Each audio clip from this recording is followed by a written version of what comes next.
think we're live. I hope we are. We will find out in a minute when everybody's saying, I hear you, but I don't see you. I am so out of practice. I'm not going to lie. I am really out of practice. It's been so long since I've live streamed that the last time I did, the sun went down at 5 o'clock. That is how long it's been since we've live streamed. Let's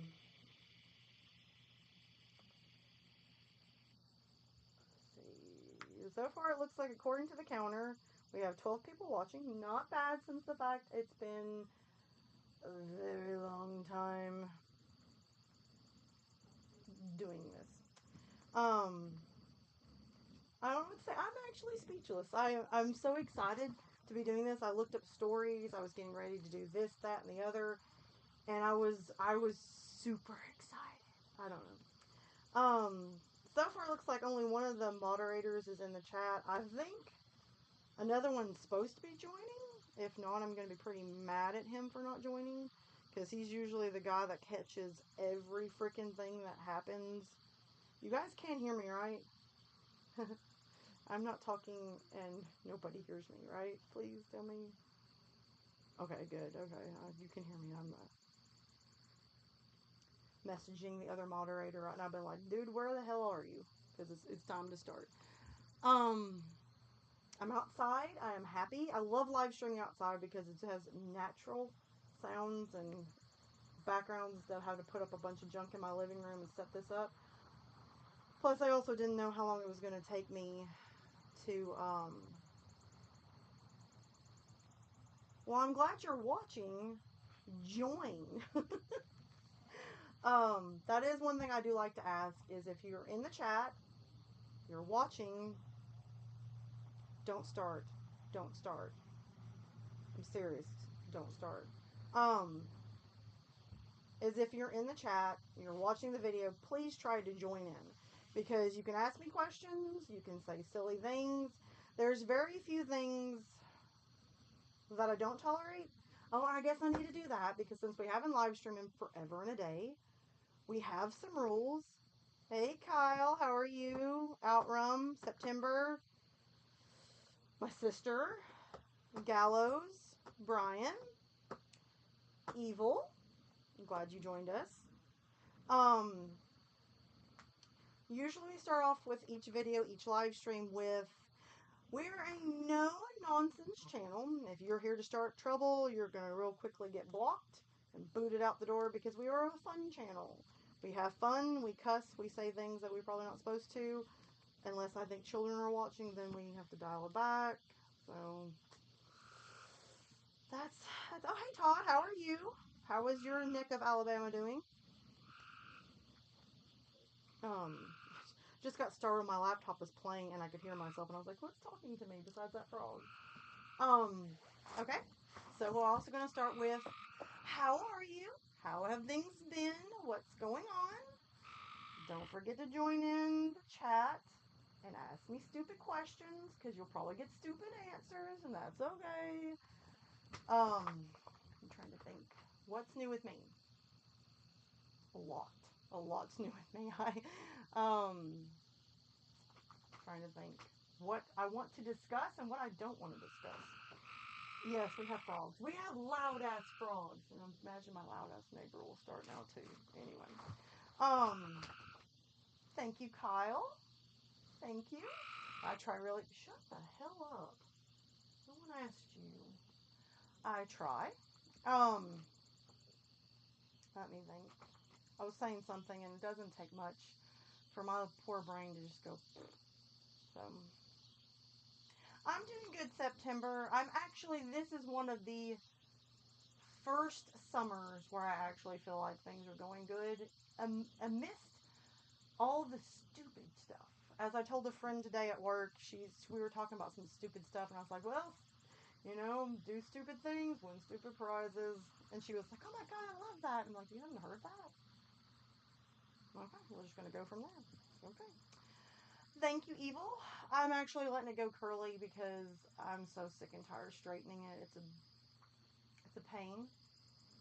I don't know if my kids are watching, so I probably do need to dial back a little bit. But you guys don't have to because they're just listening. I have to behave just in case. But yeah, I'm letting the hair go curly because I'm tired of straightening it. It takes a lot to straighten it. It's at least less frizzy when I straighten it. But anyway.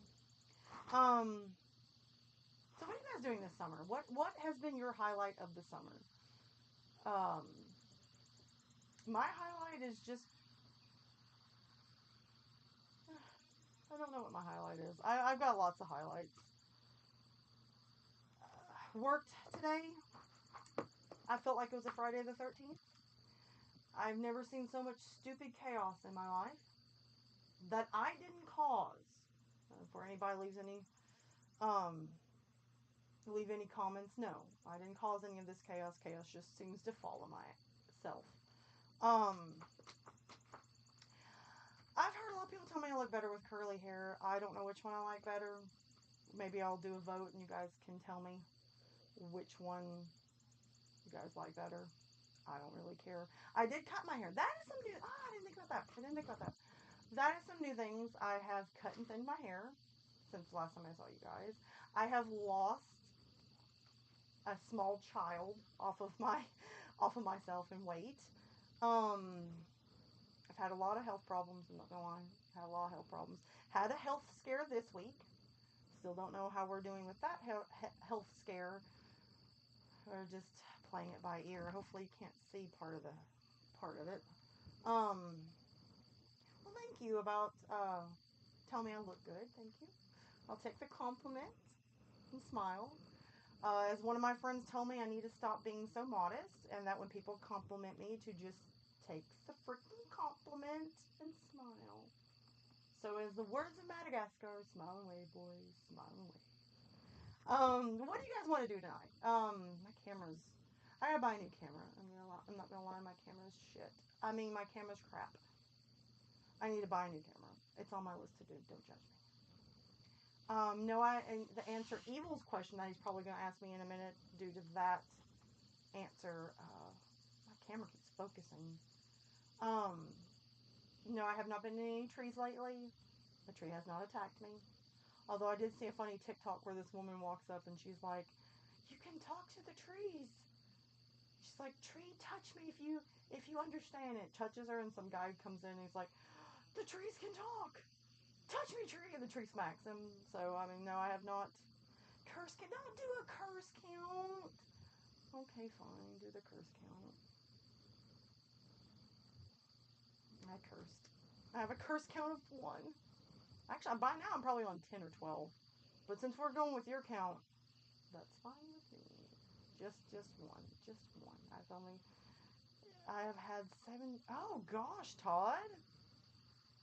Are they okay? Like, is everything okay? I keep remembering there's a lag, so when I ask you guys questions, it's going to take a little bit to. My neighbor's shooting somebody, apparently. One of my neighbors apparently got mad at their husband and shot him.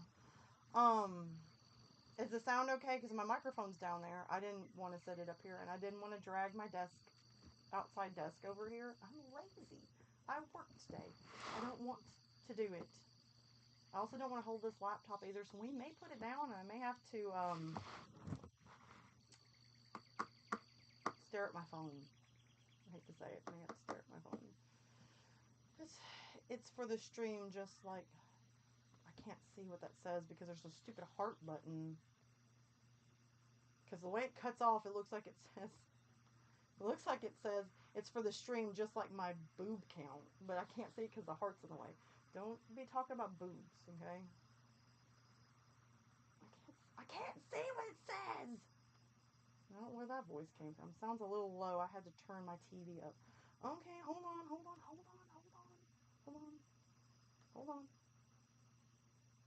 Turn it up more. That way when I'm loud, it can scare you to death. Perfect. Everything is good. Okay, good. It's for the stream just like my burp counts. Oh, yeah, when you stream, I always count your burps. And when Nate used to stream, I used to count every time. What was it? I think that's how the burp count started, was Nate. Meat Locker, he would do a burp and I'd be like, one. And so we would have the burp count. So now we're going to have the curse count. I'm not burping. I'm sorry. I can't burp to save my life. I'm just not good at burping apparently, or my stomach just hates me. And don't ask me to do any of the other bodily functions on the camera. I'm not going to do it. So don't ask. I'm not loca. Maybe, possibly. I have been listening to some really radical music today, so who knows. But anyway, what's new with you guys? I don't want to do all the talking. Metaphorically, I stepped into that one. I counted times you fart. I have not farted on a stream ever. Have I? No, I have not. Evil. Don't start with me.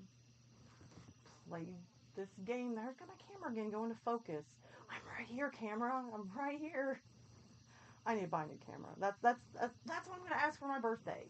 I'm going to ask for a camera. Which, by the way, my birthday is literally in almost a month. I don't know if I'm excited or happy about that. Oh, there we go. There's a topic. Leave in the comments below. I blew raspberries. There is a difference between a raspberry and a fart. One's funny and one's semi-scary for most people. Leave comments below in the chat. What astrology sign are you? I am a Leo, which I think by now we all established that I'm a Leo. And I'm not a July Leo, I'm an August Leo. And there's a big, vast difference in Leos. Evil's a Taurus. Outrum, I forgot. You told me your birthday. It's great to be back, Todd. I've missed this. I'm going to say this. You guys are amazing. You have always been amazing. You've made this totally worth all the anxiety and stress. That's right. I thought you... What the hell was that? Somebody had a heart attack. I think it was an animal. Lakota, save your mother. What? Oh, that's right. I didn't let Lakota out.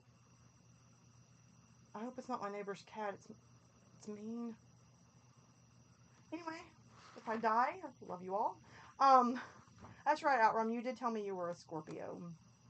My dad was a Scorpio. November. So my dad was a November. No, I can't talk, and there's been no alcohol involved. Yeah, Lakota's fine. He's inside. He's been a little temperamental, but this afternoon. So I left him inside because I didn't want to deal with his little toddler temper tantrums. So I heard another animal out here, and it freaked me out. I should have let Lakota out here because he doesn't like animals. Anyway, Libra. Libras are a good sign. They're pretty chill. I like Libras.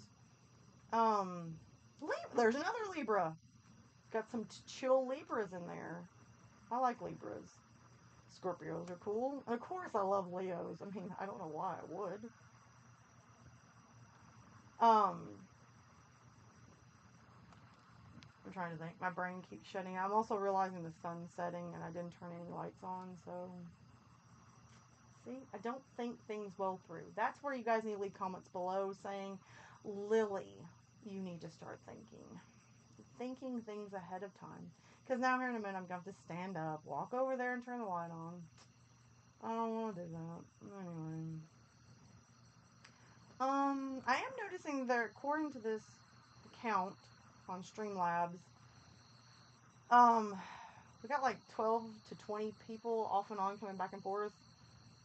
So you guys can join the chat and say stupid things to me. I hear better on a phone. TV is sucking butt. I'll be nice when I read that. Have I watched any good scary movies lately? I've watched a lot of good movies lately. Some of which I went to theaters. Some of which are children's movies because, you know, got kids, gotta do that stuff. But, what the hell is that sound and where is it coming from? And no spider jokes. I'm serious. I'm shocked Nate there goes again. I'm shocked Nate hasn't jumped into the chat and told me about spiders. I still have nightmares of that night. Anyway, no Freebird. Okay, fine. Freebird.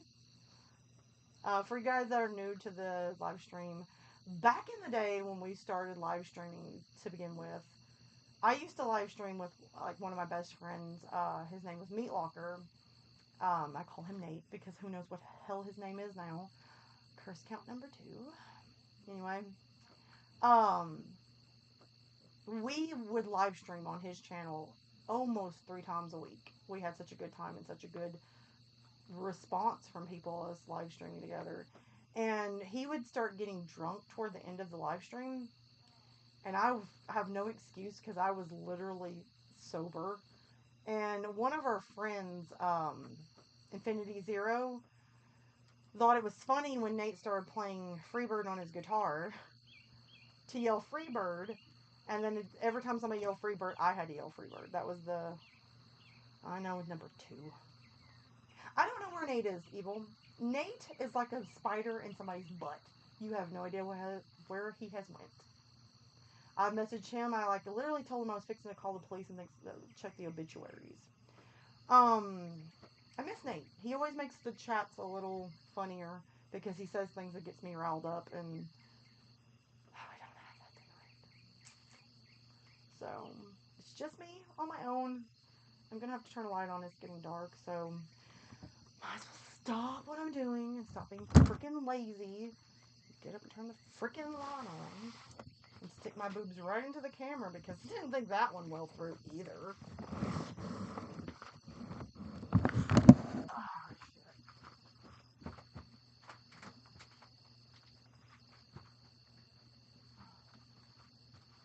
There we go. We got the bright butt lights on. I'm trying to step back into the camera without sticking all my body parts in the camera. There we go. We got light now. It's not that great. I think I scared that cat off. I hope so because I'm kind of freaking out. What did I see? What have I missed? Don't talk about the butt spiders, you said. I know. I said you couldn't talk about the butt spiders. This is my live stream. I can talk about the butt spiders, which I prefer not to, but we might. Who the heck knows? But anyway, talking about good movies. I have seen some really good movies lately. I'm trying to think of the last one I saw that was really good. I'm on a kick of watching a lot of TV shows I'm trying to catch up on, so I'm like trying to watch Supernatural. I've got 3 or 4 seasons I'm behind on. I need to start that crap. I started Lucifer recently. I think I got to episode 4. I need to pick that back up again.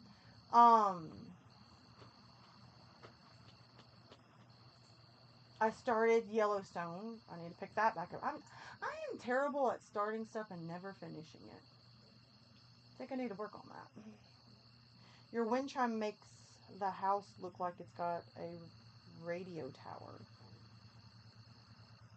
That's my favorite one. Which one? There's 2 of them. There's one there, and there's one there.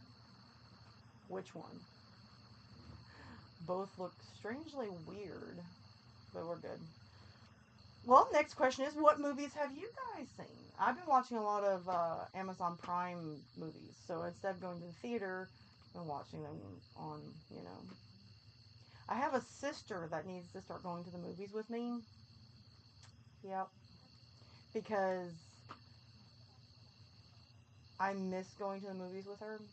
Because at some point in the movie, something's going to tickle her and she's going to start laughing. And everybody looks. So it's a good time, no alcohol required. The one on your left. On my left, so this one, that's my left. That's the flip-flop one. Mom picked that one out. That one over there is my favorite. And why in the heck am I doing the head thing? I don't... Oh my gosh, I am a giraffe. Let's go on. Anyway, I've stopped watching movies for a while. You need to start watching movies again, Evil.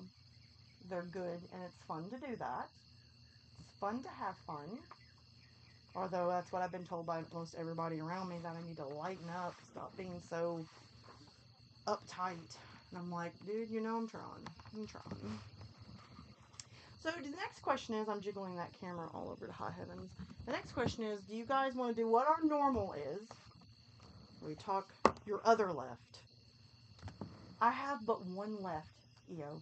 One. This is my left.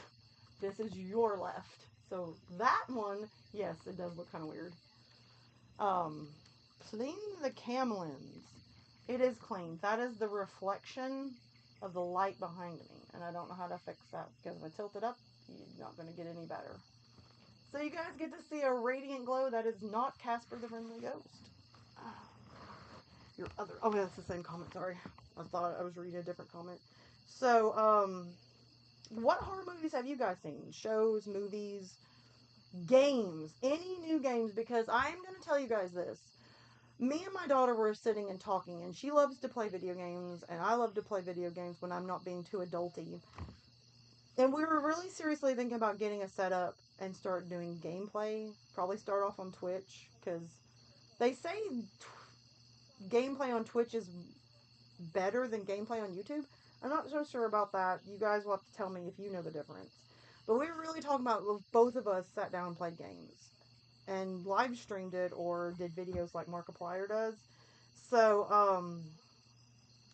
that is something we're thinking about doing. I think between both of us, because we're so goofy and funny, that would make for interesting. Because we're both going to die 100 times, so you guys will get to see us just croak. But, that's on my list. The second thing is I've gotten back into writing. I've wrote at least 2 new stories. And if I have the courage, I will narrate them and they will be on the channel. I missed writing. I used to write during really troublesome times in my life. And I miss that. I love just having that access, that window to let loose the worst and best of me and, like therapy. Todd, I want to see the new Insidious too, because by this point I've seen every stinking Insidious movie, so I'm just going to keep going with it and see the last one. It looked really interesting. I do like the Insidious movies that have to do with the family from 1 and 2. I did like The Last Key.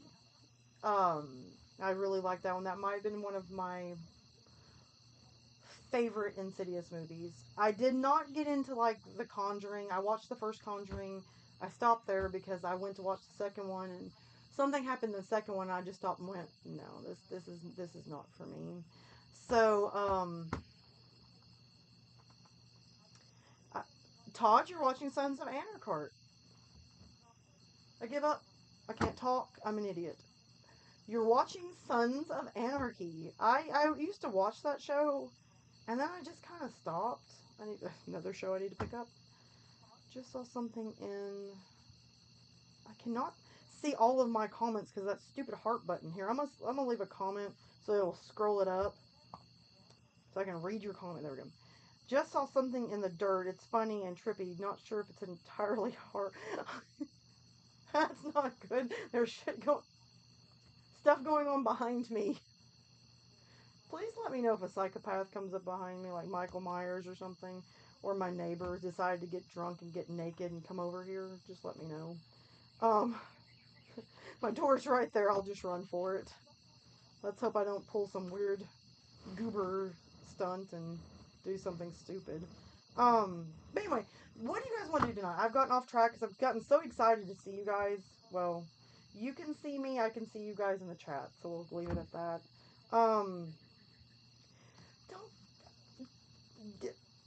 Curse count number 3. Gotta stop doing it. Okay. We'll be good. I do know one thing. Something funny. I'll tell you this, and then we're gonna get to the point of this live stream. If we can actually do that, we never do it. Something funny did happen today. I looked at my hands, and I noticed I started having like blue speckles all over my hands. And I was like, where in the heck are all these speckles come from? I mean, it literally looked like I killed a Smurf. At some point, I mean, my whole hand was covered in like this light blue coating. And I was like, I looked over at my coworkers, and I'm like, I killed a Smurf. And, I don't know. I still don't know where all the blue stuff came from. So I guess I strangled a Smurf and didn't realize it. I don't know. The new one is supposed to end what the first one started. Interesting. Does anybody have a date on when that's coming to the theaters? Because I'll probably just go to the theaters. Maybe my sister who's in the chat will come with me and... let me have the pleasure of her company.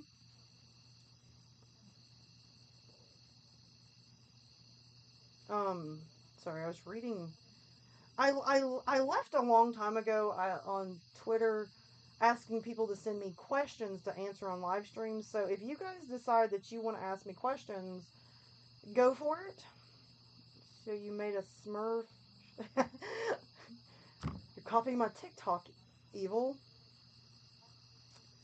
If you guys don't know my TikTok, you can look up on my TikTok where I got ice cream. You'll see the little ice cream container in the clip. That is what the Smurf shat in a bowl. My kids will never forget that. We actually buy the ice cream now just so they can say, please say a Smurf shat in a bowl. So, also heard they're making the Nun part, and it's supposed to come out in September. I know I start a lot of stuff. I guess we need to change the comment to start stupid stuff, win stupid prizes, I guess. Okay, what do you guys want to do tonight? July 7th. Wait, isn't today's July 7th? Dang it. I'll see if my sister's doing this weekend.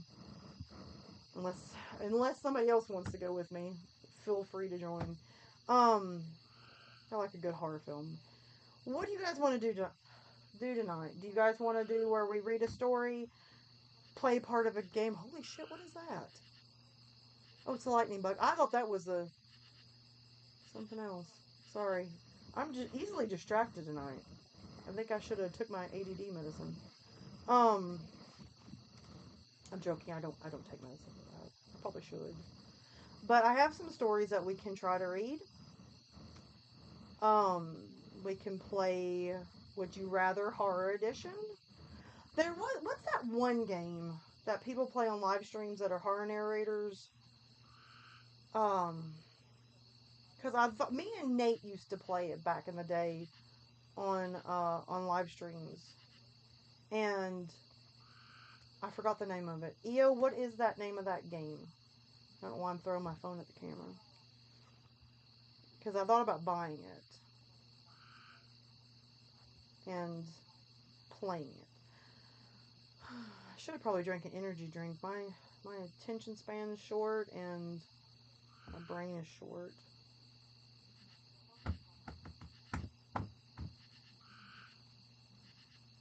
Don't start with me, frog. Well, same to you.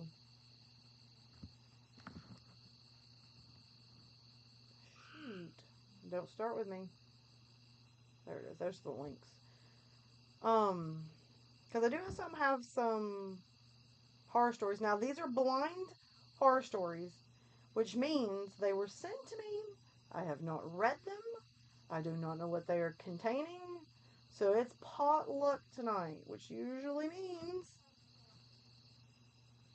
I'm going to be horrified myself as I watch these. So what do you guys want to do? FNAF? No, no, not like actual video games. It's like a card game. Oh, Cards Against Humanity. Never mind, I got it. Potluck tonight, which usually... Oh shit, that was loud. Sorry.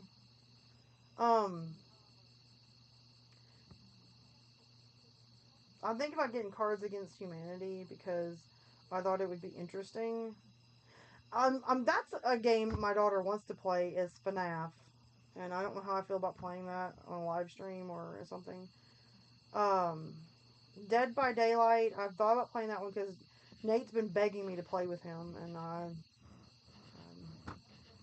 have not played it. So I know. Don't they have Cards Against Humanity like the horror edition? Because I feel like I've seen one of the other horror community narrators do it. I don't know who it was. Maybe I'm wrong. Maybe it's another game. I don't know. Anyway, do you guys want to read stories? Do you want me to shut up? Do you want me to get to a point to this live stream? I don't think so. I'll look it up. Thank you, EO. Thank you. Oh wow, this I may not want to read some of these stories because some of these are like saying um they're mature. I don't know if we should do that. I can't find the story anyway. Well, kiss my grits. Stories. So no games tonight, just stories. What was your favorite scary story when you were a child? My favorite scary story as a child? My mother would tell them. I don't know why, but me and my friend, we had the brilliant idea to always ask my mother to scare the bejesus out of all of us. And this woman is I know where I get my little psycho from. She took it to a whole new level. Her famous one was the under the bed, the up the wall monster. I to this day do not sleep with any appendages outside of the covers. And that makes it very hard because when your foot comes out and you wake up from a dead sleep like and pull your foot back into the covers. Um, almost got to a 4 count, I know, but I didn't. I didn't. I refrained. I refrained from doing that. So, um,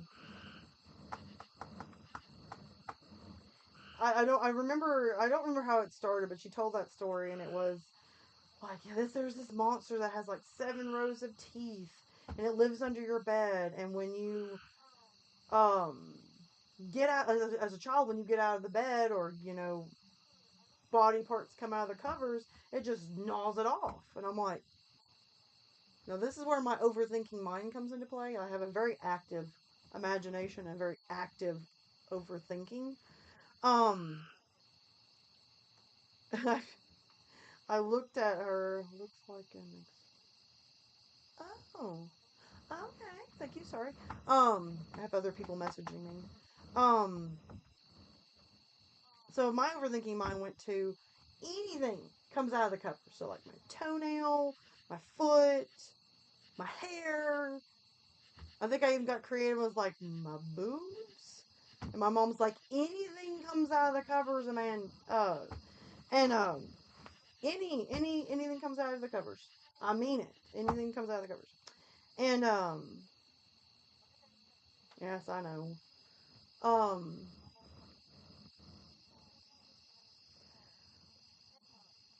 so I lay there and looked over at my friend, just horrified, just sitting there staring at the ceiling. I'm like, hey, what you thinking about?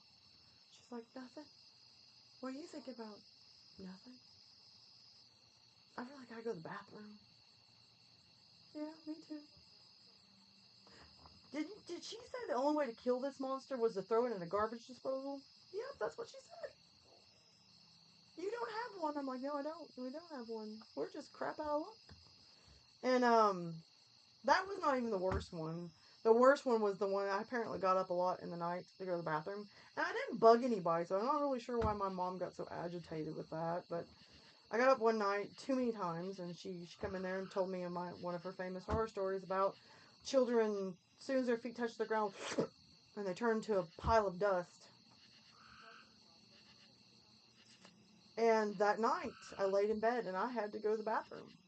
So I somehow jumped from my bed that was clear across the room to my door. And I was like, yes, I made it. And went to the bathroom, got back, stood at my door, and thought, how in the heck am I going to jump from here to there? I did. I knocked myself out when I hit the wall. And I could hear my dad yelling, dang it, babe, I wish you quit telling that kid these stories. And never get you sleep with her when you do that. So my mom was the one that came up with the scariest stories. The scariest. And this is the same woman that when I go to tell my children horror stories, oh my gosh, you're so mean. Okay, I mean, this woman had me convinced that she was an alien, a pod person that's killed my mother and stuffed her body in a garbage can. But I'm too mean. Duly noted. 7 rows of teeth and a lot of eyes. I don't know which one would be more scarier, them looking at me or them trying to bite me with the 7 rows. And not having a garbage disposal to rid myself of the inhumane jokes my mother played on me as a child. And the fact that I'm so gullible. That's even worse. As an adult, I'm still pretty gullible. People say stuff to me and I stop and go, it's like, man, it took her a minute to pick this up. And I'm like, yeah, it takes me a minute for everything. Creepy little girls wearing long white dresses with long black hair always terrify me. So you probably don't watch The Ring. Um,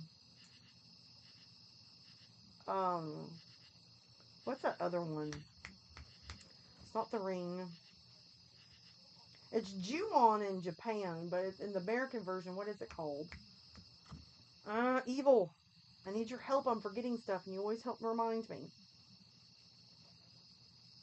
It's probably really good that I'm not wearing a white. I was going to wear a white shirt tonight, so I'm so glad I did not. What? It's The Grudge. Thank you. Thank you. This is why I have Evil as a moderator. He's amazing. I was going to wear like a... Not tonight. Not tonight, Satan. Nope. While those lights go on, I'm going to scream like a little girl and run. I was gonna wear a white dress. I'm glad I don't have black hair. You'd be freaked out to high heavens. But trying to think. I have seen both The Ring and The Grudge. Have you seen the Japanese versions? Because I'm gonna straight up be honest with you. When you watch The Ring, and then you watch the original, and when you watch Ju-on, which is The Grudge in Japan. It actually scared me way more than the American version. I didn't quite understand what horror is until you start watching Japanese movies. And yes, to answer anybody's question, yes, I do. I have watched a crap ton of Japanese films because my ex, Lord Fartquad, loved subtitles, especially if they were subtitles from Japan. I literally know how to read faster than most people should have to. And I miss half the movie. But there is one movie, I can't think of it. Io, I hope you can help me. It's on Prime. It's a Japanese film. God, what was it called? I was one of the few Japanese horror films that I legitimately was so freaked out and horrified. I feel like, Io, you know which one it was. Because at the end, the twist at the end, we were like, what? I just can't remember what it was called. Anyway, it doesn't matter. I'll think of it later after the live stream ends and I'm half asleep and raise one eyeball and go, that was the name of the movie? I love stories about black-eyed children. I do too. I'm going to be honest. I have got literally hundreds of stories on my phone of black-eyed children. I need to do a video. And that's another thing, guys. I've already recorded about 5 stories. The only problem I'm having now is I've got to turn these stories into videos. And the equipment that I used for the videos has expired. And I can't remember how to log back into it to use it. And they don't have a free edition anymore, so I got to rebuy it. And honestly, I'm going to have to spend money I don't want to spend. The same as... Oh, that's it. I'm going to make a wish list for my birthday. Since it's coming up vastly approaching birthday.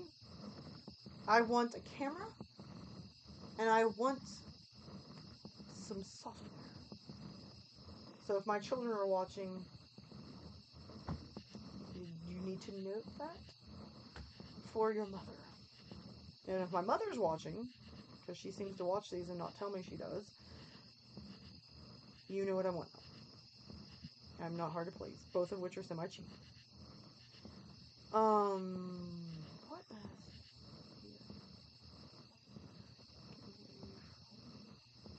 else? I'm hoping I'm picking some stories I haven't... Make a list. I need to make a list. So I have not read any of these stories. And I'm scared. Oh God, that's long. That is a long Long story. I'm looking for that movie. Thank you. He's my fact checker. If I'm full of BS, he will be like, no, no, no, no, no. You're full of BS. You don't know what that name is? I will tell you what that name is. I feel like I swallowed a frog. I had a bunch of stories picked out, and it's on the phone that I'm using as a camera. How are you guys with NSFW stories? I think I'm going to pick one while EO is looking up the name of that movie. EO, can you still listen while you're looking up the movie? Because, I don't want to start... Because you're the one that wanted me to read stories, so... I don't want to... my leg's falling asleep. I don't want to start reading and you...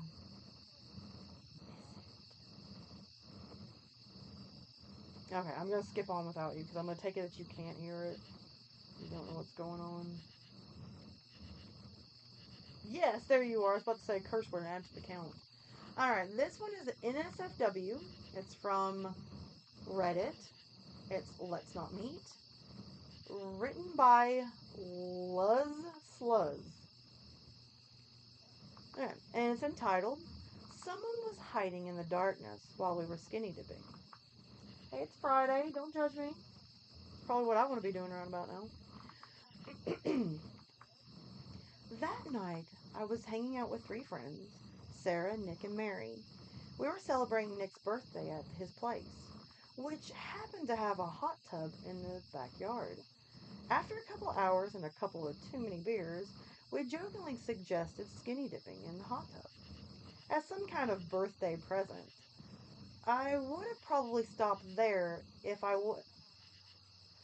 Okay, I will say this before I keep reading. People have got to start using grammar and punctuation when they write a story. It's driving me bananas. It would have probably stopped there if it wasn't for our drunkenness. So we did everything and spelling. So we did eventually say, fuck it, let's do it. Now, for context, Nick's house was by a forest and was very isolated from the neighbors.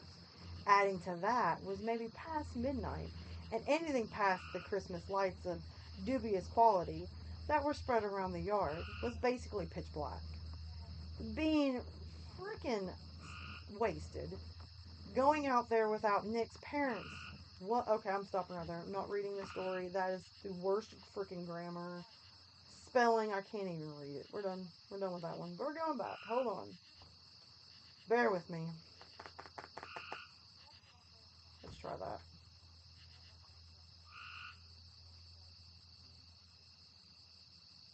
Okay, this one's not too bad. This one looks like it's pretty interesting. 5. Okay, there's a 5 and a 4. Is it the curse count, or are we already rating the story again? I'm not done yet. Give me time, guys. Give me time. I'm trying. You're busting my butt. Well, I didn't get my deal on you. Okay. This one is from Free Horror Stories from Jordan Cox on Reddit, entitled My Sleep Paralysis Episode. Just to start off, I am not a writer. So I'm sorry if I made any grammar mistakes or if something doesn't make sense. I know it can be a little bit jumpy in detail sometimes, but I hope you enjoy and please be respectful. So here's the story. I'm a 19-year-old female, and at the time that all of this happened to me, I was 17. So just to give a long and necessary background, I was and still dating a guy. I'm done. Sorry. Okay, you guys that are sending me these stories, stop sending me these stories. I think you guys do this so you'll see me freak the heck out and stop reading them and cross myself and die 12 times trying to read these. Stop sending me them. It's not funny. It's not fair. What do you guys think about, um, let's do short ghost stories that's supposed to scare you to death. I call BS, but we'll go with it. Oh.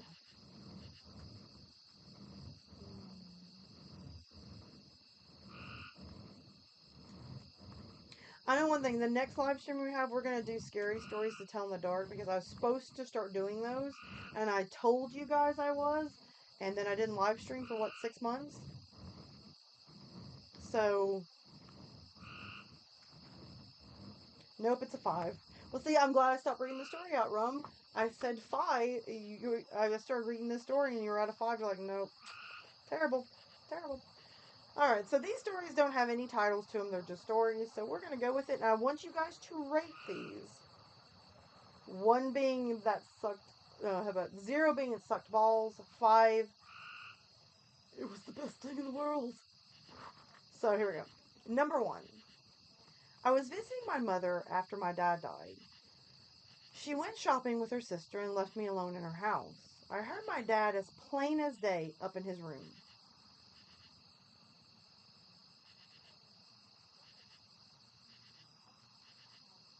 That's it? That's supposed to scare me? Okay, guys. Do me a favor. Send me some ideas for videos, or for, scary stories, because I'm sucking tonight. I'm going to give myself a 0, because I am sucking tonight. I'm not hitting this one hard at all. I blame my Friday the 13th today, but there's no sense in making any excuses. What is that website? EO. What is that website that I always get horror stories from? Was it creepystories.com? Creepypastas.com. Never mind, I found it. You don't have to fact check me on this one. Let's do this. How do you guys feel about aliens? Considering the fact we're fixing to have UFO days in 5, we might save that one.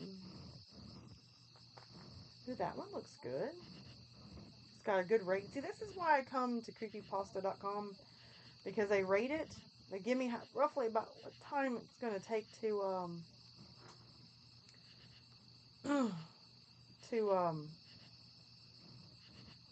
to read it. So I know, oh, here we go. This is a good one. I like this one. This one's going to be good. This story is from creepypasta.com.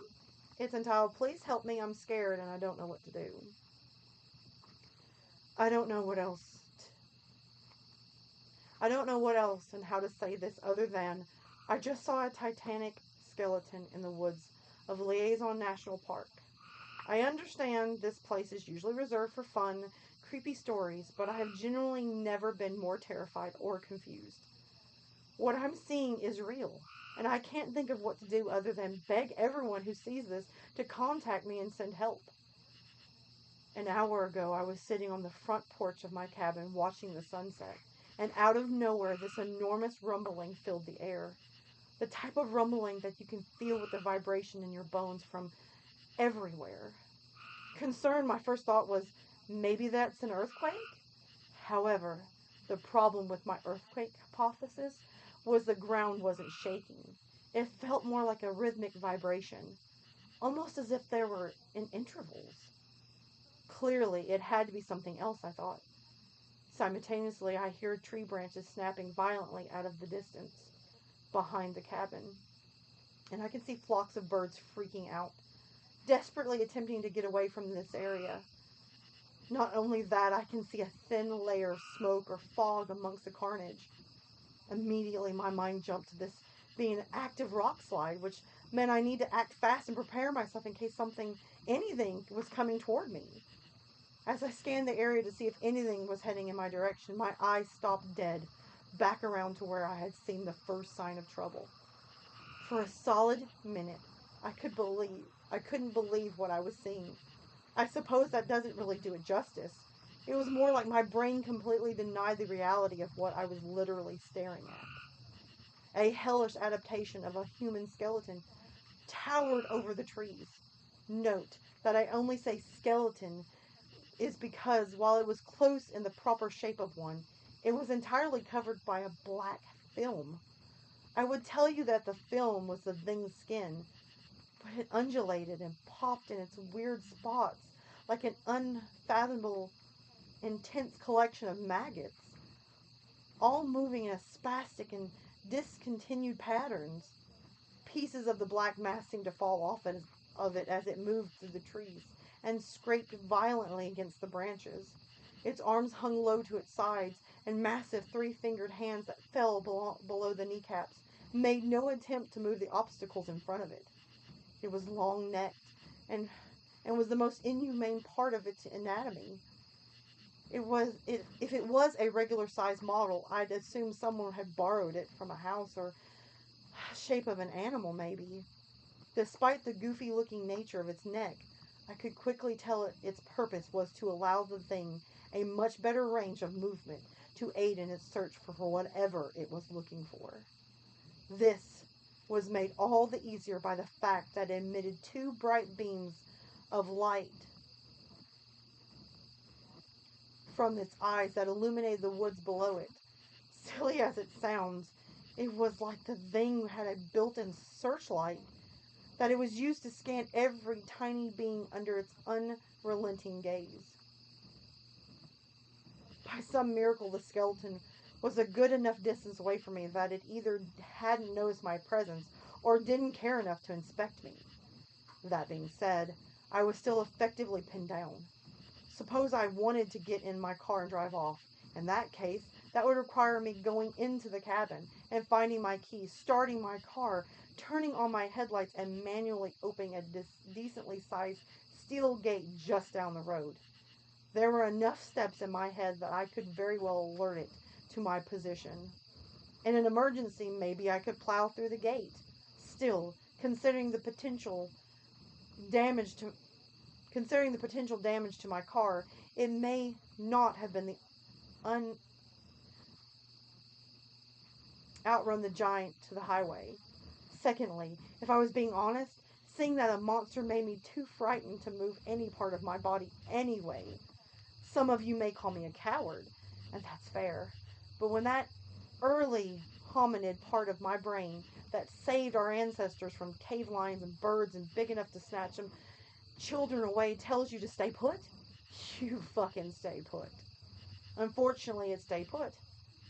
I damn near almost lost my hearing when the skeleton opened its mouth and emitted what sounded like a profoundly distorted mule deer call. It searched around a small area for about 10 minutes, calling out at different frequencies. All this before I shit you not, I sneezed. It stopped in the middle of its call, waited a couple of seconds, and briefly switched to what sounded like a child on a loud intercom saying, "Hello?" I felt my heart drop as it twisted puzzle pieces came together. Before I knew it, my hands were glued to my nose and mouth, fearing that the slightest breath would send it over to me in a frenzy. It took a single step in my direction, and it flashed those demonic eyes over my property. Likely the cabin blocked me from the wretched light, but I had clearly piqued its interest, and it was easily tall enough that it could be able to see me on the other side if it got close enough. It took another cautious step toward me, and a lower frequency repeated its inhumane question, "Hello?" At that moment, I knew I had to make a decision. Part of me was convinced that there was a good chance that I would die, but that good chance would be a certainty if I didn't act. The only real shot at survival was running into my cabin, finding my keys within a few seconds, and making a mad dash for my car. I'd have to hope that even after smashing through the gate, my car would have just enough left to get into town. It was a poor gamble, and all in all, I'd be giving up the one safety net I had, allowing it to know exactly where I was. Still, anything had to be better than the thing tiptoeing its way here, seeing me anyway and turning me into a paste in its maggot-filled throat. Fighting every urge to run into the woods and hide under a rock, I summoned the mental energy to prepare for what was coming next. Cursing myself in my mind, I slowly and quietly turned around, opened the door, and began to race for my life. But just as I had done so, I heard a groan in the distance. To my surprise, it sounded like that of an actual mule deer. The skeleton must have picked up on the noise at the same time. Sorry. The skeleton must have picked up on the noise at the same time. Its long neck immediately snapped in the direction of the sound. Its wretched searchlight eyes began to flashing rapidly, and in the sloppy manner of a starving animal, it began to tear through the trees toward the noise as if the prey it was silently stalking just moments ago never even existed. I took the opportunity to bolt back inside my cabin, grab my keys, and hide under my bed. With my phone, a rifle, and a pillow to stifle even my most shallow breaths. It's been almost an hour since I left, and I haven't heard anything from outside. But I'm too afraid to go out and check. I'm leaving as soon as the sun rises, but for now, I feel as if I'm trapped. As I did when I was in the open. I made a quick call to 911 to try to explain to them what had happened and the request that they send as many units as possible out to me immediately. But as expected, they initially thought I was on drugs. And I suggested that whatever I saw I couldn't hurt me and just sleep it off. Texts my friends aren't going through because of the shitty service. Trying not to break down from the frustration, I began to typing this. At this point, all I can think to do is write up this story detailing my experience and post. Sorry, my back's hurting. At this point, all I can think to do is write up this story detailing my experience and post it online in hopes that my internet miraculously works and that one of you can contact someone who believes me and send help. Or, in any case it kills me, keep a final testimony to my few last hours on Earth. The least I can do is let people that care about me know that I didn't go crazy out here or get eaten by a bear. If anything or anyone has any idea what I'm dealing with, please give me the information. I'm missing. I'm unsure if there are similar stories around Lazon or if this is a first, but I need to know what is out there. I'm going to survive, or if I'm going to survive this night. Here's hoping. Once again, this isn't a joke for your entertainment. I'm not trying to scare anyone or by in the center of some urban legend. I'm just a really scared person who's desperate for someone to believe them. I'm begging everyone that reads this or hears this, please help me. Alright, guys. Time to rate. Time to tell me what you think. Now it's creepypasta.com. The story is brutal. I can't believe I got through that and did not make a million curses. Stop counting the curses if I'm reading the story. Okay, fine. Count the curses if I'm reading the story. Dang it. But you guys leave me comments. Tell me what you think. Rate it. Oh, wait. Don't we do 1 to 10 or 1 to 5? I don't know. You guys pick it. 1 to 10, 1 to 5. I don't know. Picky. Well, I pick another story.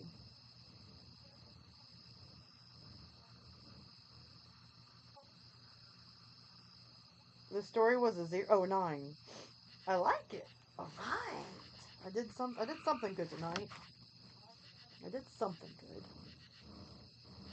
20 minutes? I am not reading a 20-minute story. I will die. But it was a good story, too. But The Devil's Road. Please don't be a long one. So we're getting a 9. The story was a 9. Did I do good? Did I pick a good one? Let me know. Oh God, we've been live streaming for an hour. Do you guys want me to keep going? Do we feel like we can do this? Go for the long haul. Read another 2 stories. Call it a night and pick up on our regular schedule like we used to do.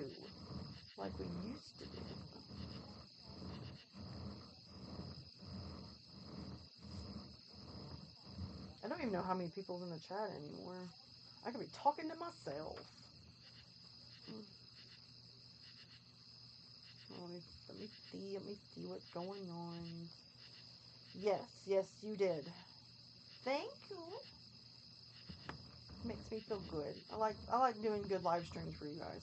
Okay, we still got 12. We got 12 people watching. Go the distance. If you read it, they will come. Alright, I can do that. I'm on the charger now, so I'm good. Yay! I gotta make sure our battery's iffy right now, guys. Our battery's iffy, so we're gonna go until one of these batteries run out. Not really, I'll probably go for another 30 to 40 minutes, so let's do this. Okay, this one again is on creepypasta.com. The title is The Devil's Road.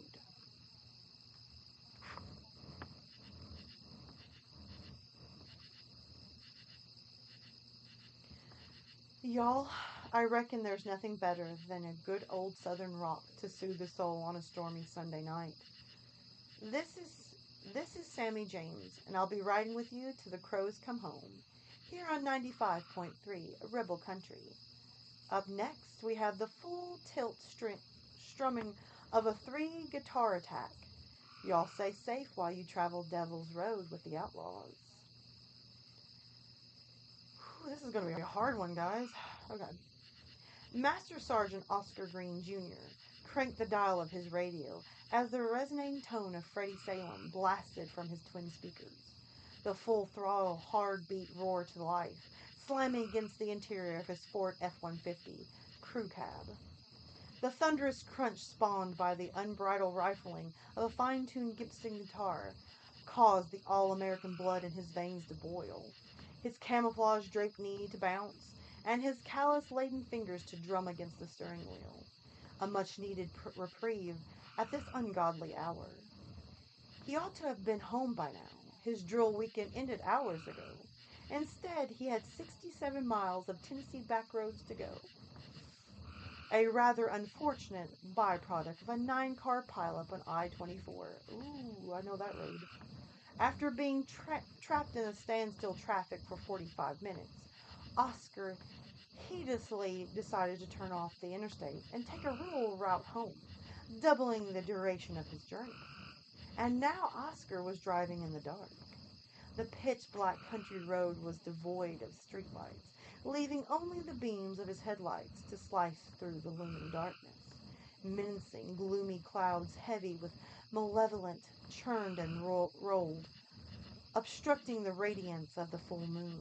A deep, sinister grumble of thunder reverberated in the heavens, as though it was aware of Oscar's weariness. At least for the time being, the encroaching storm held back. Much to Oscar's relief, he loathed navigating through the darkness, especially during inclement weather. Merging the two was a recipe for disaster. With each deafening thunderclap, the Air Force mechanic could feel his anxiety spike. Even in the cool night air, sweat bedded across the brow and dripped into Oscar's eyes, stinging them. Goosebumps rose on his neck.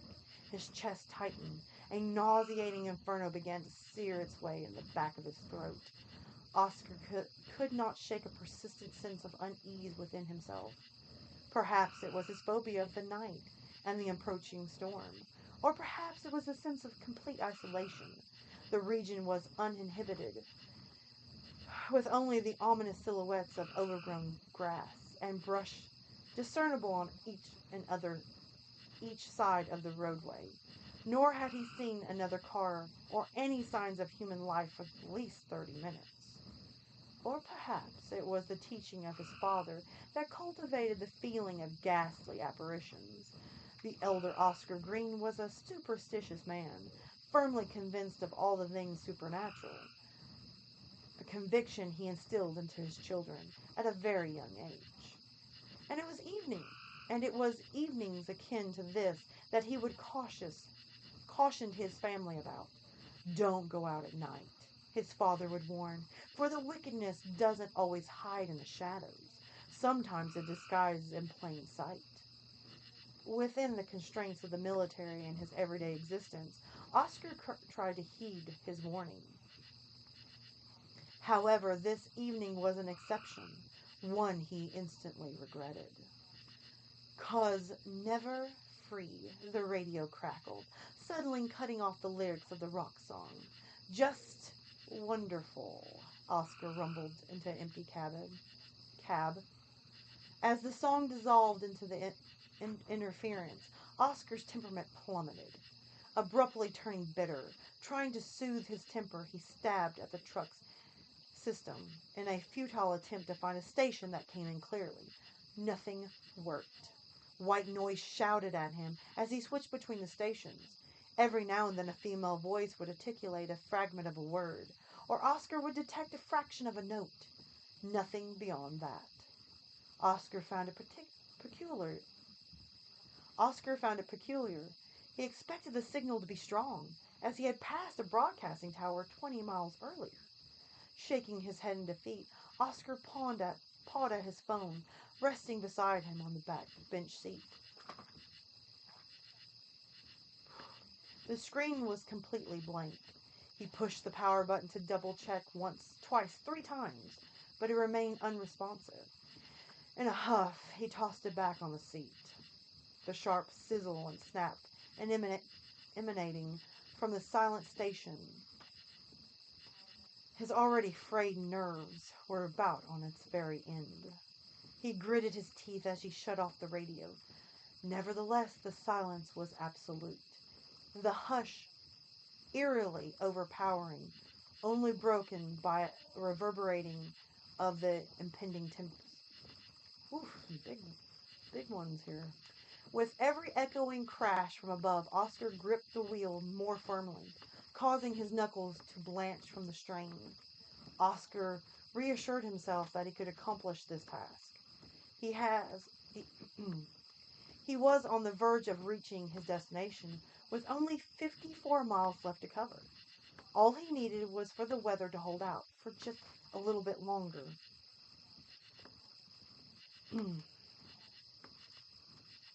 And I lost my place. Crap.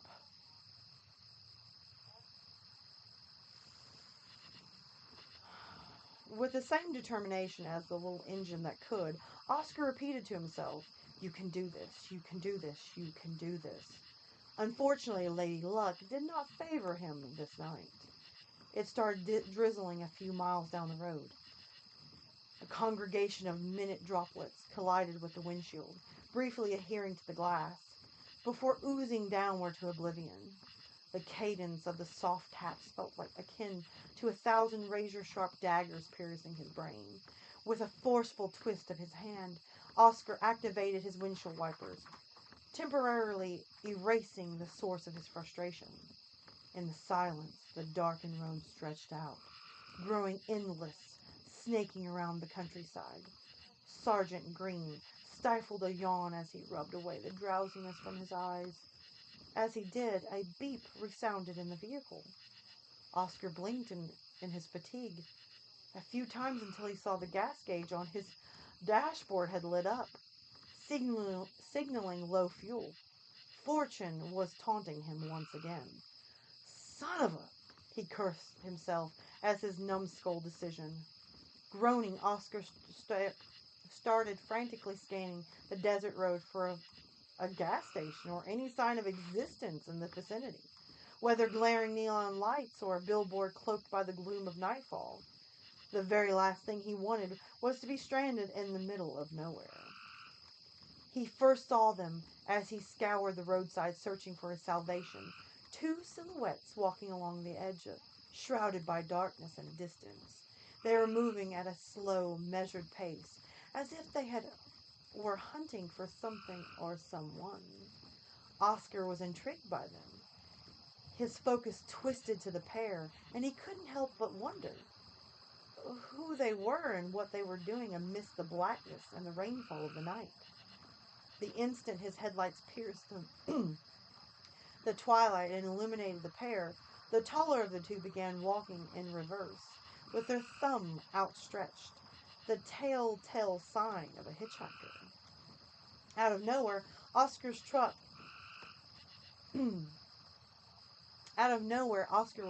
by an overwhelming urge, a hypnotic pull, to offer the pair a lift.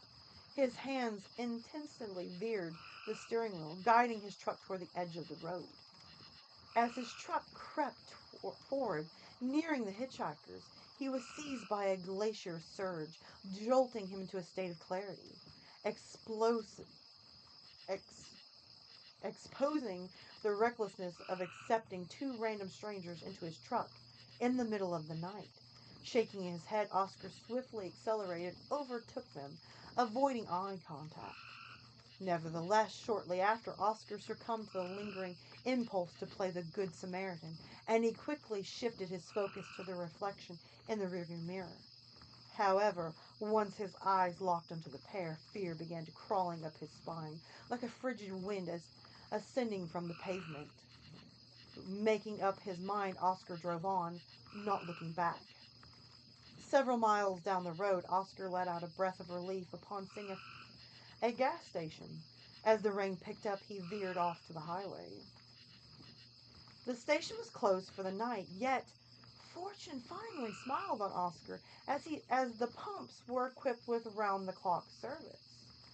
Oscar turned off his vehicle and tentatively stepped out of the crew cab, nervously glancing over his shoulder, still unable to shake the perturbing sensation that had taken a hold of him earlier. He stood beneath the fluorescent light of the overhang for several moments, attempting to decipher how to operate the dispenser, which appeared convoluted in the dim light. The storm rage began heavier and louder against the concrete roof as Oscar eventually managed to insert the nozzle of the pump into his gas tank, his dread climbing with every painstakingly slow moment it took to fill that tank. Suddenly, the lights above him began flickering, erratically spawning a procession of ominous shadows waltzing around him. Oscar jumped, his heart clamoring up into his throat at the sudden burst of bulbs shaking, instantly bathing the overhang in darkness. In mere moments, the temperature seemed to plummet, evidenced by Oscar's visible frenzy exhale. As Oscar surveyed his surroundings, a sense of terror began to fill him in his gut. He slowly pivoted, his gaze fixed on the desolate highway, fully anticipating what awaited him. Despite his expectations, Oscar still felt his stomach churn, his complexion paling as he sharply inhaled a frigid breath, nearly choking on it. The pair was standing on the other side of the street, watching him. Hysteria exploded in his chest as they started to slowly cross the street. Oscar fumbled with a gas nozzle. His cold, clammy hand was trembling uncontrollably. With another peal of thunder, Oscar shifted his gaze upwards once again. Shadows blanketed the pavement as the pair reached the entryway of the gas station, his heart wailing in his ears, the drumbeat begging him to flee, nothing but adrenaline pushing him. Oscar blindly shoved the nozzle back into the holder and bolted toward the door. Not being able to tear his eyes away, as they drew near, he became more horror-struck. His skin crawled and his muscles screamed. Even though as the pair walked into the obscurity of the overhang, Oscar recognized what they were. Just a couple of teenagers, no more than 14 or 15. They appeared disheveled, cold, and drenched from the downpour. But something wasn't right. They weren't right. They were closing in, almost at the adjacent pump, as Oscar frantically climbed into his truck. He trembled uncontrollably, attempting to retrieve his keys from the pocket, berating him as they slipped from his grasp and dropped to the floor. Oscar leaned over and scooped them up quickly. However, not fast enough. Oscar found himself eye to eye with one of the teenagers as he sat up.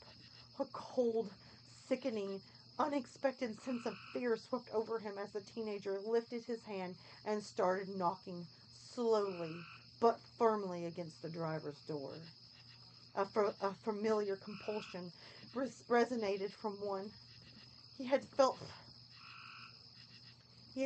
when he first spotted the pair, began surging up inside of him, compelling Oscar to engage with the two teens. Unconsciously, he cracks the door, just a fraction. But before Oscar could utter a word, the boy spoke first, while the second teenager loomed in the distance, motionless. Yet Oscar could not discern a hint of a smile on her pallid face. His voice was hoarse and drawn, much older than his years. "Can you give us a lift into town? We missed the bus and don't have a ride." As the boy spoke, Oscar felt a shiver of numbness course through his body, leaving him speechless with his mouth gaped open. Coughing lightly, he directed his gaze toward the key still clutched in his fist. I, I'm sorry, but I'm not going into town. Oscar stuttered, keeping his eyes down. The boy pounded harder as he persisted yet again for a lift. Don't be frightened, sir. Please let us in. We won't hurt you. We just need a ride. Oscar declined once more and gazed upwards, attempting to appear menacing, but a vortex of bone-chilling terror met his gaze. Oscar locked eyes with the teenager and let out a sharp gasp, his body recoiling as the instinctive tried to retreat. His eyes. Throughout his existence, every happiness, every anxiety, every sorrow Oscar had ever experienced could not obscure or erase the recollection of absolute horror he felt when he peered into these boys' eyes. The feeling of seeing nothing. The boy's eyes were gone, replaced by a sheer darkness, completely void of light. No visible pupil, no iris, just pure black darkness. Time stood still, while Oscar stared into the abyss, leaving him paralyzed. In desperation, he let out a scream, a despairing howl from the depths of his soul. The sound of his own outcry pushed him out of his trance, and in a flash, Oscar inserted the keys into the ignition, and with a twist of the diesel engine, roared to life. As he went to pull away, the boy pounding on the window with a pale fist, screaming, demanding a ride. Let us in, the teenager hissed. You have to let us in. Fuck that, Oscar thought as he slammed on the gas and shot out of the gas station. Oscar covered the 40 miles to his house in a rush. Arriving in a blur, ignoring his driveway, he drove on into his front yard, hastily parking in front of his porch. Oscar clumsily disembarked from his truck, leaving the driver's door ajar behind him, and quickly dashed inside his home. He slammed the door shut, locking it, securing with a heavy wooden chair for good measure. Sinking into the chair, Oscar burst into tears, hiding his face in his hands as two dark figures appeared at the edge of the driveway. That was the end of the story. What do you guys think? I'm gonna go ahead and rate this story. That was exhilarating. I liked reading that story. I'm giving it a 10. I don't know. There's more people in the chat. I need to go up. What have I missed? Black-eyed children. Yeah. Oh yeah, Todd. There you go. There's a black-eyed children. See that sounding brutal. This way sounding. Now the curse counts 5 and 6, 7, 8. Sorry, another phone died. Let's scroll down now. Curse count 8. I like it. 9. Story was a 9. Yes, you did. Yes. Go the distance. I'm on the charger now, so I'm good. I'm game. Black-eyed children. Yes. Yes, I'm driving, so I can't stay in the chat, but I'm definitely enjoying the stories while I'm driving. Awesome, Heather. Be safe. Don't get too distracted with my weirdness. Breathe, Lily, breathe. I know I was in that story. Not gonna lie, I was just like, we're going the distance with this one. Frack it.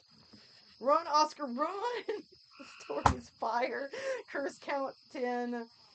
The cliffhanger. That was a freaking good cliffhanger. I'm sorry. I think that story could ended right there, and I still enjoyed it. And that's saying a lot because I don't like cliffhangers. Also, it's a 10. 10. I'm up to 10 in the cursing and 10 in the story. Dang! I'm on a roll tonight. Shoot. Okay. Well, you guys want me to read another one since we're on a vast roll here? Like, we're going this.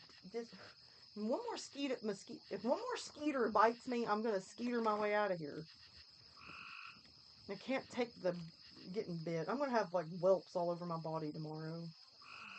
Okay, let's go find another one. That was dang good. I gotta hold on. I gotta save that one because I'm gonna like do it for a video.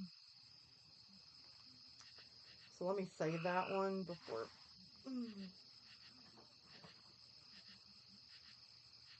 I think I got a ghost in my copy. My mom's listening to her TV so freaking loud that I can hear exactly what she's watching. She's watching one of her her British shows. Melissa, if you're watching, pray for me. I can't take it. Okay, I saved that one. Yes, be like the band and go the distance. It's a perfect night. Yes, it is. I'm excited. I've never felt this awesome reading. Broken Mirrors, some of them misfortune and horror. Is that like a story? It's only 3 minutes long. I can do the 3-minute story and we can do another one. Go in the distance. Okay, here we go. Alright, creepypasta.com. The story is Black Cats, Broken Mirrors, and Symbols of Misfortune and Horror. Have you ever stopped the car when a black cat went through your path, or crossed your fingers hoping for luck? Even if you consider yourself a devoted skeptic, it's almost certain you've heard of these superstitions, or perhaps even participated in one on your own. Although superstitions have existed since humanity's inception, a significant portion of them lack any rational cultural context or religious conviction. Even though they are unrelated. Dang it! Quit biting me, skeeters! I feel like they're in my hair now. Sorry, I'll go back to that. Even though they are unrelated to intelligence and reason, they cannot be eliminated from the heart, mind, or conscience. So, let's find out which superstitions are most prevalent around the world and learn more about the history behind them. Number 1, beginner's luck. According to the idea of beginner's luck, people who participate, I don't like this. It's boring. I'm moving on. Sorry. I don't want to read it. I don't want to read it. It's boring. That's 64 minutes. Nope, nope, nope, nope. I don't know who keeps posting these little poopy ones, but that's 17 minutes. Nope, nope, nope. Because if they do 17 minutes, it usually takes 25 to 30 minutes to read. So I've learned 9 minutes is 18 minutes. So, here we go. This one looks good. Alright. This one's the Brazilian Blood Trails. Hello, dear listener, whoever you may be. If you are reading this document, it is likely that I have been dead for quite some time. By the time you are reading this or listening to it, I suspect that you have gone through my other belongings, and you must then be aware of at least a small bit of what I did during my career with the government's security agencies. What is not so clear is that those official documents, however, is what ended my promising career and led you to find my belongings in the rundown estate in Panama. I seek not to preach to you or to proclaim my innocence in the event of these following pages. I merely aim to inform you that what is publicly known, and even what is classified information, and the many other official documents, is nothing in comparison to what I have seen. To me, the events of the night in 1972 are just like yesterday. What I have written here is my personal account of what I found in Romania in 1971, and of the following Brazilian blood trails that took place. Written by George Atwell, Panama, 1975. Romania, March 20th through 30th, 1971. Our story begins not in Brazil, but on the front lines of the Cold War in the Soviet satellite state of Romania. I was first deployed to Romania in the early months of 1971.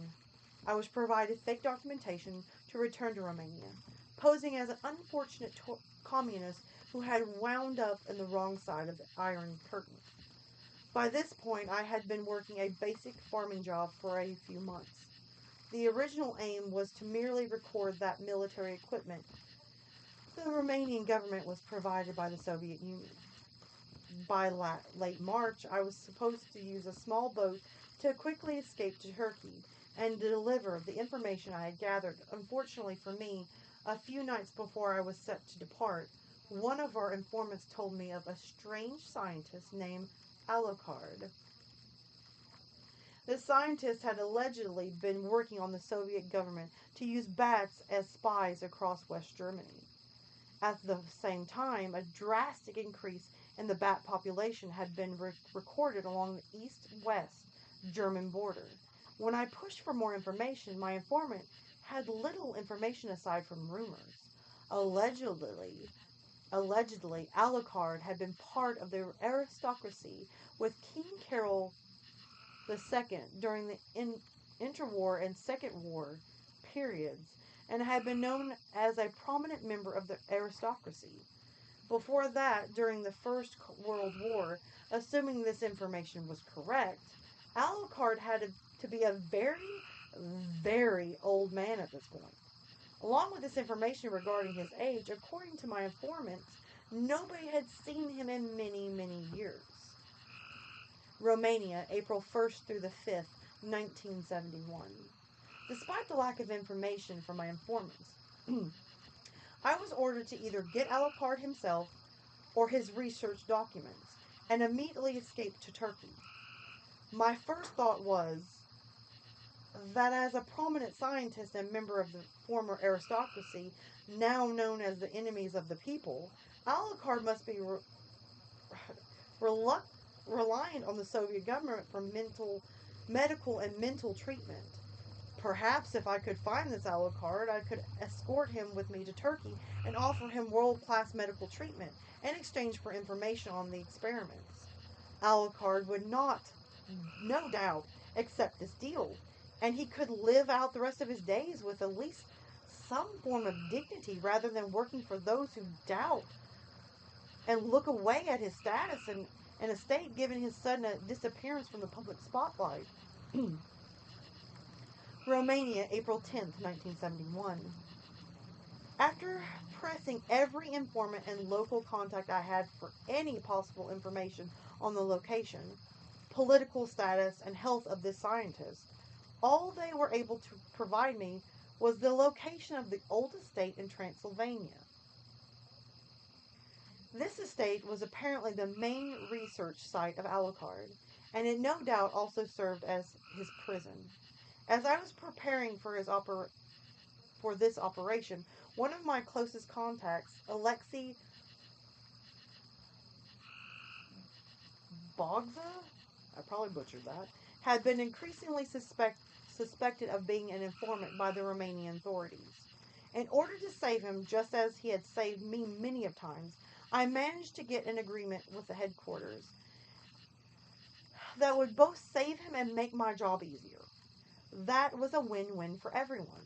Even that headquarters was getting impatient for me to return with Alucard. The understanding was that, in exchange for the help of getting Alucard with his research out of Romania, Alexei would be granted political asylum. Alexei was hesitant, going on about various rumors regarding his old aristocrat, his estate, and what happened to those who came near it. But as he was desperate, we agreed to get either Alucard, his research, or both in the early hours of April 15th, 1971. Transylvania, Romania, April 15th, 1971. The first few hours were normal enough, with a small foot and vehicle patrols, no different from the military bases that had been sent to survey the first place.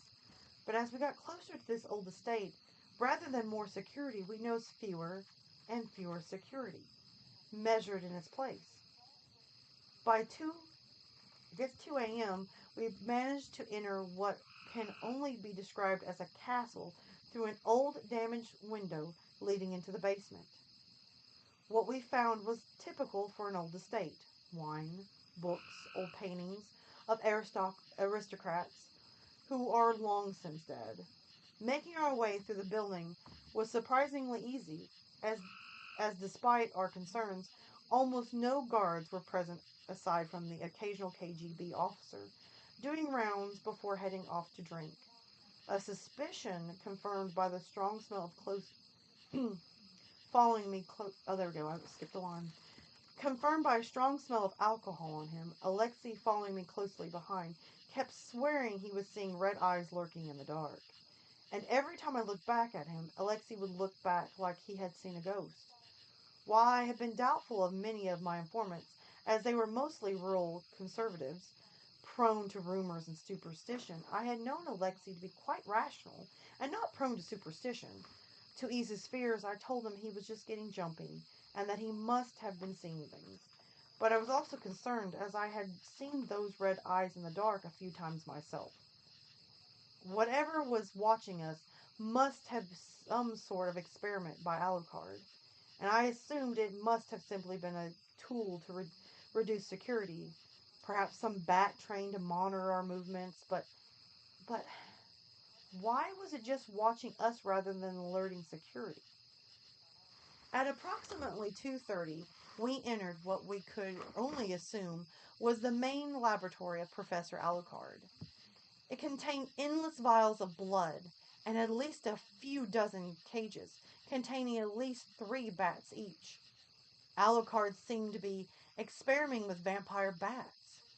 But how Alucard had gotten these bats all the way to Romania is unknown. I only knew these bats were vampire bats from the Brazil base on what little documentation we were able to read and take with us. Near the back of the room were 4 coffins.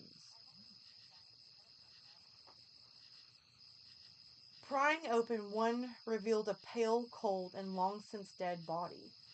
Alucard must have been developing these bats to use a few new methods of assassination, as the KGB had been increasingly looking for new, more covert ways to eliminate the various detectors. The informants in East and West Germany, Alucard was nowhere in sight, and lacking the time to search the entire state me and Lexi took would it would be horrible. I swear I could feel those red eyes staring me down as we left. Ever since, ever since I picked up one of those bat cages, I felt them looking at me like fresh meat. Ever since we left the lab, I have felt them almost every night. But I But I took those damn bats regardless, despite our fears. Me and Alexei made it to Turkey. Panama Canal Zone, Panama, August 10th, 1972. It had been quite a few months since the event of April 1971. I have retired to Panama to lead security on the canal. An easy job to make money as an aging retiree. I was still afraid, you know. I still felt those red eyes.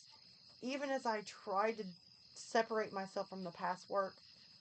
But in early July, I had been contacted by my former boss, now some big shot in the CIA, and he told me I was urgently needed and they weren't asking. The CIA had taken a few bats and had managed to bring back along with Alucard's papers and began breeding them. They were feeding them large quantities of human blood, apparently mimicking the experiments performed by Alucard. They had set up a lab in a cave in western Brazil, and they told me and Alexei they needed our help based on what they saw in person. I told them we saw nothing, as I never told them about whatever was watching us that night. I was adamant that the only information we had on the experiments was the documentation we brought back with us. I was told regardless that we were needed and to meet in Mato Grosso, Brazil in a few days. Mato Grosso, Brazil, September 5th, 1972. The SNI had been put in charge of this experiment, with the CIA only wanting the results no matter how they got them.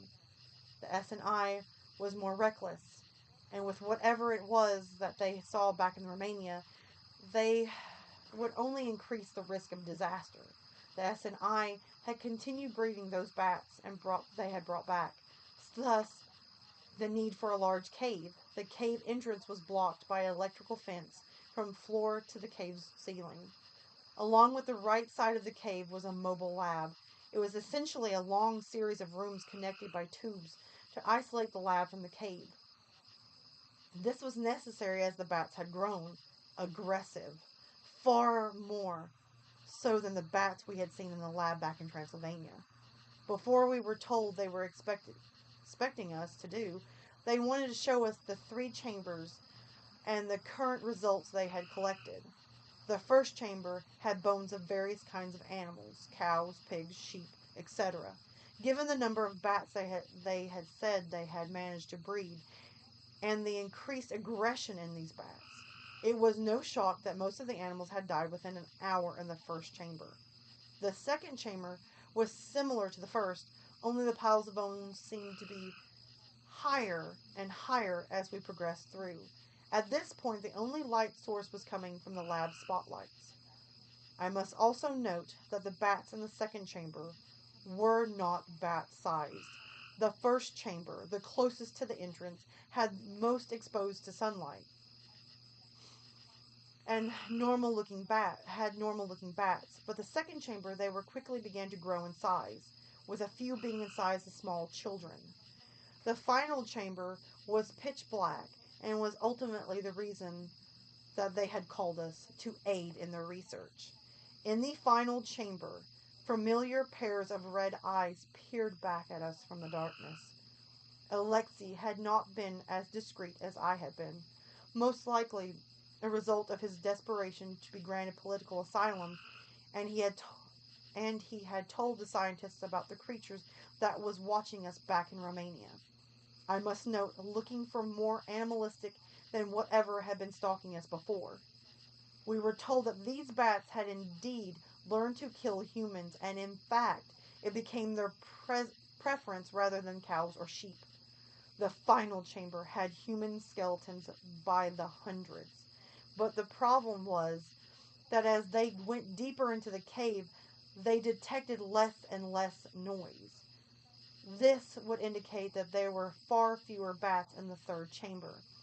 And how could so few bats cause the screams that they demonstrated when they showed us a human test subject being sent into the third chamber?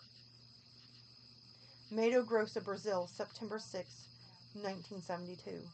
Alexei and I were given a basic task.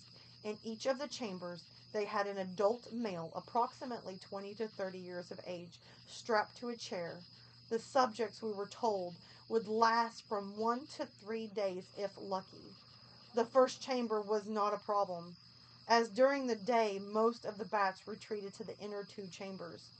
The second and third chamber had become inaccessible as the cables to the lights the scientists would use to drive the bats away from the subjects had been chewed through. We were told to collect vials of blood from the 3 test subjects. The scientists had faith that would be able to quickly collect the samples, as they had success collecting samples from the first 2 chambers. Before contacting us, we, however, were chosen because Alexei informed them of what he had saw in Alucard's lab. Whatever all previous SNI and CIA agents from being able to approach the subjects from a blood sample. These bats seemed to know when they were being fed and when their food might be taken away. And it had gotten to the point that the few scientists and agents who remained refused to collect any samples from the third chamber, as this might be seen as a threat by the bats.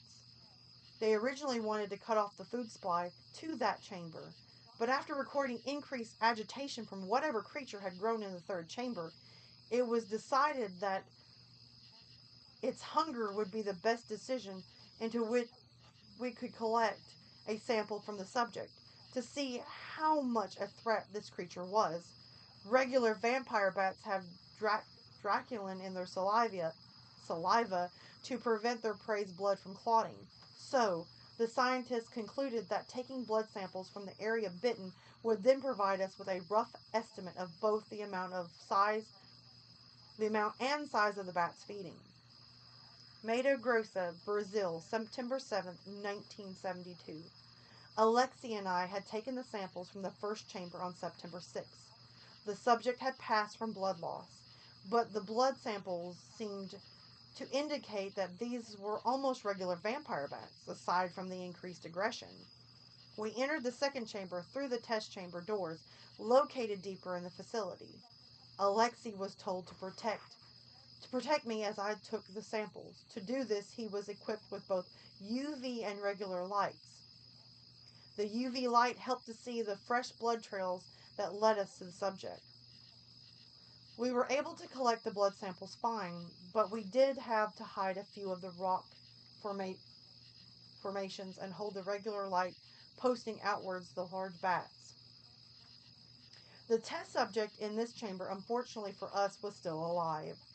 The subject seemed to be in some sort of daze, but when he felt us take the sample, he seemed to snap to awareness and began screaming. Large bats quickly descended on top of us. I was able to escape with the sample, but Alexei was not so lucky. I'm so sorry, Alexei. I wanted to leave, but I was told that my previous withholding of information could end with me being the next subject in the Chamber 3 unless I got them their samples. So they would end these trials. I now had to both use the light to defend myself and use the equipment to take at least 3 samples from this last subject. As they had no other samples from Chamber 3 up until this point, aside from the door sealing behind me, it was silent in the chamber. There were no bat sounds or any animal noises whatsoever. I did, however, feel something watching me. I had to use the light to keep whatever it was away, as it was fast, and if it got close, I would have no chance to stop it. When I made it to the third subject, they also seemed in a daze like the last subject, but this seemed different. They did not flinch when I took the first sample or the second. Had to get close to find a vein that I could puncture for the last sample. And that's when it happened. So fucker bit me. I felt his teeth far longer than those of a normal human rip a chunk of my shoulder and cause blood to pour out. Whatever creature was watching this from the darkness was unable to wait anymore. I heard a shriek from the darkness, but my blood now on the third subject must have been distracting enough, as I was flung off as whatever creature was stalking me devoured what was left of the subject. I was lucky, as I was able to find a place to hide and patch up my injury. I could not tell whose blood was mine and whose blood was the subject's. I managed to use the mix of blood to escape questioning and hide my injury, all as the scientists were far too focused on the results from the blood samples. The blood the blood samples to bother examining me. I don't know what was in the cave, but whatever it was, I hope they kill it. George Atwell, Panama, 1975. Tuesday, June 13th, 2023. Now, dear listener, this is my story. I hope you can believe me. I don't know what they did with those subjects or whatever fate befell the creature in the cave. I do, however, understand it better than anyone else, dead or alive, you see. Dear listener, I escaped that cursed cavern, but that bite changed me. I began to change in 1973. At first, it was just not being able to handle the sun. Then there was a desire to eat raw meat. Then more exotic tastes by 1975. Nothing I ate would satisfy my hunger. I now understand. Those creatures feeding my poor friend. I also understand why those red eyes in Transylvania look so hungry.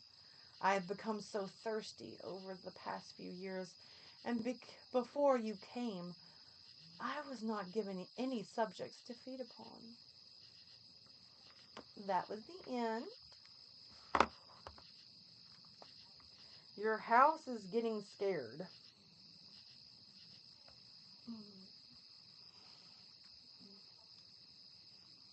What do you mean? Alucard. Uh-huh. Yep. What do you guys think? I'm going to give that an 8.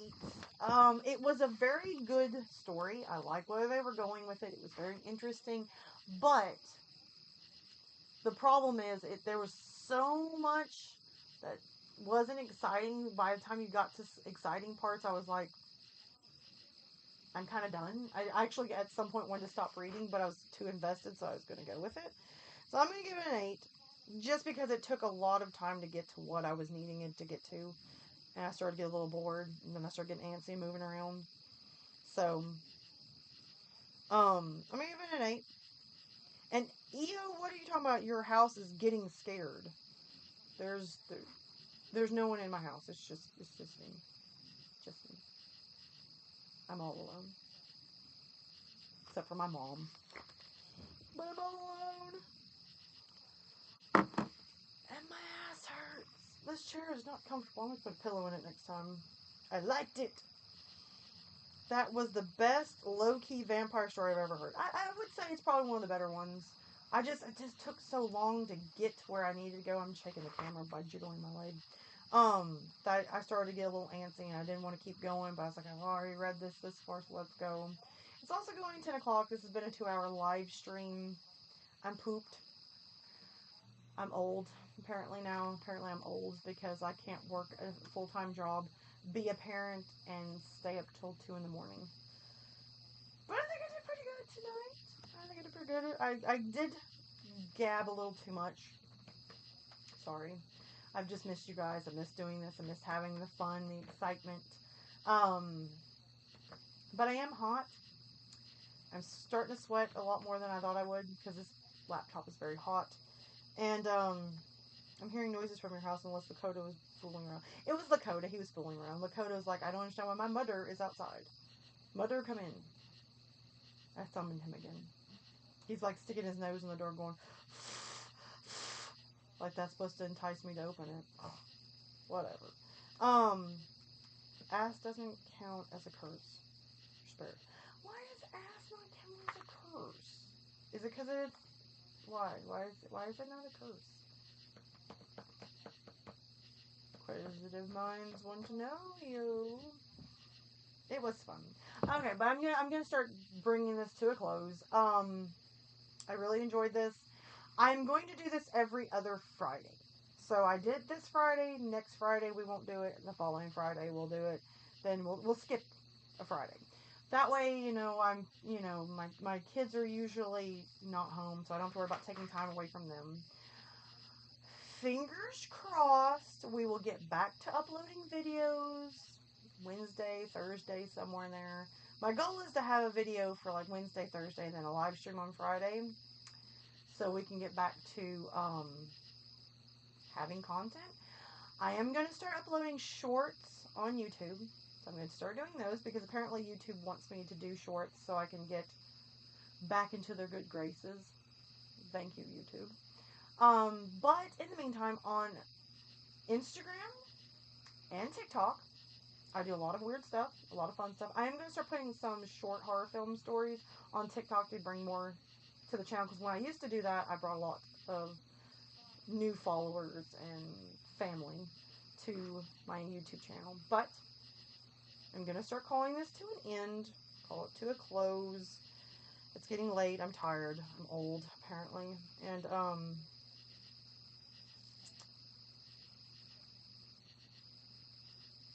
I love you guys. I've missed you. So I'm going to do the normal. EO loves this one, so I'm going to do it. I'm going to bring it back. Stay cool, stay safe, stay hydrated. And as always, I love you. And I'll see you in the next live. Bye.